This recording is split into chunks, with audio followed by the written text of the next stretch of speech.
வணக்கம், வாழ்க வளமுடன். சமீபத்தில் கிறிஸ் கார்ட்னர்ங்கிற ஒரு நபரை பற்றி, வாழ்க்கையில் எப்படி முன்னேறினார் அவருங்கிறத பற்றி ஒரு பதிவு படித்தேன். வாழ்க்கையில் தோல்வி என்பது தோன்றும்போது இதை படியுங்கள்னு அந்த பதிவு ஆரம்பிச்சுது. ஒரு வீடு கூட இல்லாத மனிதர் கோடீஸ்வரனான கதை, அதுவும் தன் திறமையின் மீதான நம்பிக்கையில். யார் அந்த கிறிஸ் கார்ட்னர் பற்றி கொஞ்சம் பார்க்கலாம். அவர் ஒரு சேல்ஸ்மேன். அவர் சேல்ஸ் பண்ணுறது போர்ட்டபிள் ஃபோன் டென்சிட்டி ஸ்கேனருங்கிற ஒரு சாதனம். அந்த இன்ஸ்ட்ருமெண்ட்டை விற்கிறவர். அதை விற்க முடிந்தாலும் அது நிலையான வருமானம் தரக்கூடியதல்ல. எனவே பொருளாதார பிரச்சனைகள் அவருக்கு இருந்தது. அவரது மனைவி ஒரு ஹோட்டலில் வேலை செய்கிறார். அவருக்கு 5 வயது மகன் ஒருவனும் உண்டு. கிறிஸ் கார்ட்னர் கடுமையாக உழைக்கிறார். தன் வாழ்க்கையின் தரத்தை உயர்த்த முயற்சிக்கிறார். ஆனால் அவரது மனைவி இதில் ஆர்வமில்லை. அவரை குறை சொல்லிக் கொண்டே இருப்பது தான் அவளுக்கு வழக்கம். அப்படி இருக்கையில் கிறிஸ் ஒரு பங்குச் சந்தைதாரராக, அதாவது ஸ்டாக் புரோக்கராக வேலை செய்யும் வாய்ப்பை பற்றி கேள்விப்படுகிறார். அதை பற்றி ஆராய்ந்த போது அவரது நகரத்தின் மிகப்பெரிய புரோக்கரேஜ் நிறுவனத்தின் மூத்த மேலாளரை சந்திக்க வாய்ப்பு கிடைக்கிறது. அந்த மேலாளருடன், அதாவது அந்த மேனேஜர் கூட டாக்ஸியில் பயணிக்கும்போது அவர் ஒரு ரூபிக்ஸ் கியூப், சின்ன பசங்களாம் விளையாடுவாங்க, பார்த்துருப்பீங்க. பெரிய பசங்களோட விளையாட்டு, அது சின்ன பசங்க விளையாடிட்டு இருப்பாங்க, அந்த கியூப்னு சொல்லிட்டு. அதை கையில் வச்சுட்டு அவர் ரொட்டேட் பண்ணிகிட்டு இருக்கிறது அந்த காலத்துலலாம் ஒரு பெரிய ஃபேஷன். அதை கிறிஸ் பார்க்குறாரு. அவரோட மேனேஜர் அதை வச்சுக்கிட்டு கையில் சுற்றிட்டு இருக்கிறது. கிறிஸுக்கு எப்போதும் தன் திறமையின் மீது அதை எப்போதும் நான் இம்ப்ரூவ் பண்ணிக்கிறது, தன்னோட குவாலிஃபிகேஷனை இம்ப்ரூவ் பண்ணிக்கிறதுலையும் படிக்கிறதுலையும் ஆர்வம் இருந்துகிட்டே இருக்கும். அந்த மாதிரி ஒரு மைண்ட் செட் உள்ளவர். டிவியில் பார்த்து அவர் கற்றுக்கொண்டது இந்த ரூபிக் கியூபுங்கிறத எப்படி சுலபமாக தீர்ப்பதுங்கிறத அவர் ஏற்கனவே கற்று வச்சுருந்தார். அதனால் இப்போ அவர் மேனேஜரை பார்த்து புன்னகையுடன் கிறிஸ் அந்த கியூபை அவரிடமிருந்து எடுத்து அவர் முன்னாலேயே அதை சரன்னு சேஞ்ச் பண்ணி சால்வ் பண்ணி காமிக்கிறாரு. அப்போ அந்த மேனேஜருக்கு தெரியுது, இந்த கிறிஸ் கார்ட்னர் ஒரு சாதாரண மனிதன் அல்லங்கிறத அந்த மேனேஜர் புரிஞ்சுக்கிறாரு. அதனால் அவரை அவரோட நிறுவனத்துக்கு இன்டர்வியூக்கு வான்னு சொல்லி கூப்பிட்றாரு. இதையெல்லாம் கிறிஸ் தன் மனைவியுடன் பகிர்ந்து கொள்கிறார். புதிய தொழில்முறைக்கு மாறப்போவதாக. ஆனால் அவளுக்கு அது பிடிக்கவில்லை. மாறாக அவரை கேலியும் கிண்டலும் செய்கிறார். ஆனாலும் கிறிஸ் கார்ட்னர் தன் திறமையிலும் தான் நம்பும் கடவுள் நம்பிக்கையிலும்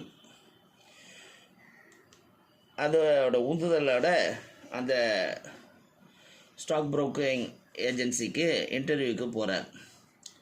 ஆனால் அங்கே நிலைமை மேலும் சிக்கலாகிறது. ஒரே ஒரு காலியிடத்திற்கு 20 பேர் தேர்வு செய்யப்படுகிறார்கள். அதுவும் சம்பளம் இல்லாத இன்டர்ன்ஷிப். இதை அறிந்ததும் அவரது மனைவி பொறுமை இழந்து விடுகிறார்.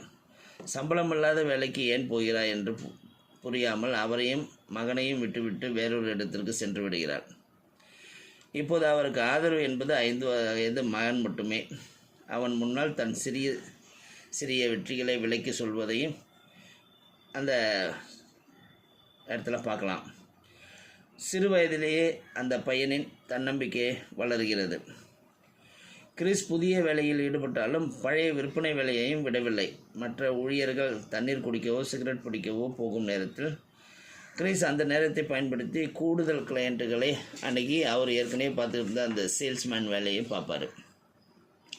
உணவு உண்பதை கூட தவிர்த்து அந்த நேரத்தில் 2 கூடுதல் வாடிக்கையாளர்களை பிடிக்க முயற்சிப்பார். அதோடு நிறுத்தாமல் நிறுவனத்தின் விதிமுறைகளையும் மீறியும் வேலை செய்கிறார்.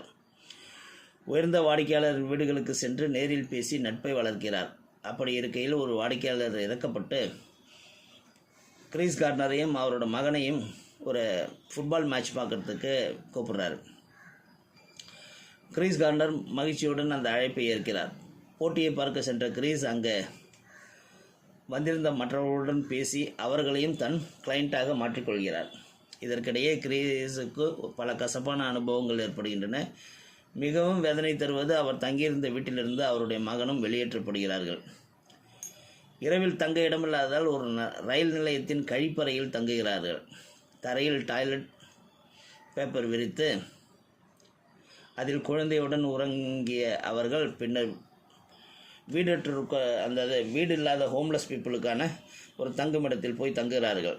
இந்த நிலையில் கிறிஸ் கார்னர் தன் வேலையை தவறாமல் செய்கிறார். அதை பார்க்கும்போது ஒரு மனிதன் விடாமுயற்சியும் தன்னம்பிக்கையும் எல்லாருக்கும் புரியுது. இறுதியாக கிறிஸ் தன் இன்டர்ன்ஷிப் அந்த ஸ்டாக் புரோக்கிங் ஏஜென்சியில் இன்டர்ன்ஷிப் முடித்து தேர்வில் தேர்ச்சி பெறுகிறார். இனியும் ஒரு இன்டர்வியூ மட்டுமே உள்ளது. மீதி எல்லாத்தையும் முடிச்சாச்சு. ஒரு ஃபைனல் இன்டர்வியூ. அதற்காக ஒரு புதிய சட்டை போட்டு அந்த இன்டர்வியூ போர்டு முன் சென்று அமர்கிறார். தன் கடின உழைப்பின் பலன் என்னவாக இருக்கும் என்று பார்ப்பதற்கு. அப்போது போர்டில் இருப்பவர்கள் ஒருத்தர் அந்த கிறிஸ் கார்டனை பார்த்து கேட்குறாரு, இது என்னப்பா புது சட்டை போட்டு வந்திருக்கியா அண்ணு. கிறிஸும் சிரித்து கொண்டே பதில் அளிக்கிறார், ஆமாம், இன்று எனக்கு இந்த இன்டர்ன்ஷிப்போட கடைசி நாள், சம்பளம் இல்லாத இன்டர்னாக, அதனால் ஒரு நல்ல சட்டை போட்டு வந்தேன்னு சொல்கிறாரு. இதை கேட்டு போர்டு உறுப்பினர்கள் சிரிக்கிறார்கள். பிறகு சொல்கிறார்கள், உன் இன்டர்ன்ஷிப் முடிந்து விட்டது. கிறிஸின் சிரிப்பு மறைகிறது.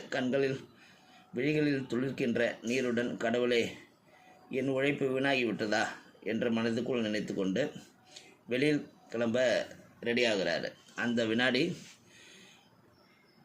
அந்த இன்டர்வியூ போர்டில் இருக்கவங்க சொல்கிறாங்க, இந்த புதிய சட்டையை நாளைக்கும் போட்டு கொண்டு வா. காரணம், நாளை முதல் உன் புதிய வேலையில் ஆரம்ப நாள்னு சொல்கிறாங்க. அதாவது கிறிஸ் கார்னருக்கு அந்த வேலை கிடைத்து விட்டது. ஒரே இரவில் அவரது வாழ்க்கையின் எல்லா பிரச்சனைகளும் முடிவுக்கு வந்து விடுகின்றன. கிறிஸ் அங்குள்ள அனைவருக்கும் கைக்குலுக்கி வெளியே வருகிறார். கூட்டத்தின் நடுவே நடந்து கொண்டே மகிழ்ச்சியால் கண்ணீர் வடிக்கிறார். ஆனால் அழாமல் வெற்றியின் ஆனந்தத்தை வெளிப்படுத்துகிறார். இந்த காட்சி பார்க்கும்போது கண்களில் நீர் சிந்தும். அது எவ்வளவு உணர்ச்சிகரமான காட்சி. இதை பார்த்த பிறகு நாமும் நினைக்க தொடங்குவோம், வாழ்க்கையில் வெற்றி பெற கடினமாக உழைக்க வேண்டும் என்று. த பர்சூட் ஆஃப் ஹாப்பினஸ். இது ஒரு தந்தை மற்றும் மகனின் ஆத்ம பந்தத்தின் கதை.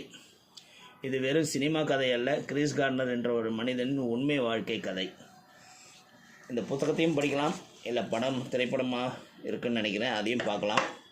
இந்த மாதிரி நல்ல விஷயங்களை பார்க்கும்போது நமக்கும் உழைக்க வேண்டும் என்ற உத்வேகம் பிறக்கும். அப்படி ஒன்று உருவாயிடுச்சுன்னா ரொம்ப ரொம்ப சிறப்பு. குறிப்பாக இந்த கால இளைஞர்களுக்கு இந்த மாதிரி படங்கள் ஒரு பாடமாக அமைய வேண்டும். வாழ்க வளமுடன்.